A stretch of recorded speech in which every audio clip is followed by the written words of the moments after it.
যখন গোবর গোলায় দিব অনেকে আমরা মেজারমেন্টটা ঠিকমতো বুঝি না। এখানে গোবর গোলানোর সিস্টেমটা হচ্ছে এইরকম সবুজ শক্তি বায়োগ্যাস ট্যাঙ্কিতে আপনি গোবর দেওয়ার নিয়মটাই হচ্ছে 1:1, অর্থাৎ 1 ভাগ গোবর 1 ভাগ পানি।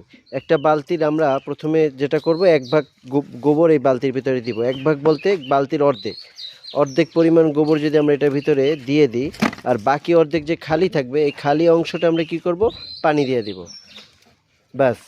কারণ গোবরের ওজন বেশি, গোবর একটু কমই থাকবে। এখন বাকিটুকু পানি দিয়ে ভরেন এটা।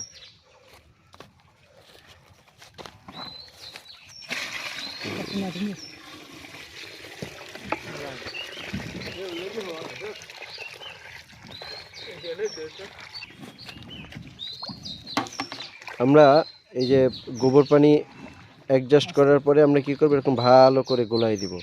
গোলাই দেওয়ার পর দেখতে হবে উপরে বড় ধরনের কোনো খাড় কুটা থাকলে এটা আমরা কি করব, হাত দিয়ে রিলিজ করে দেব, অন্য কোথাও সরাই রাখবো। হ্যাঁ,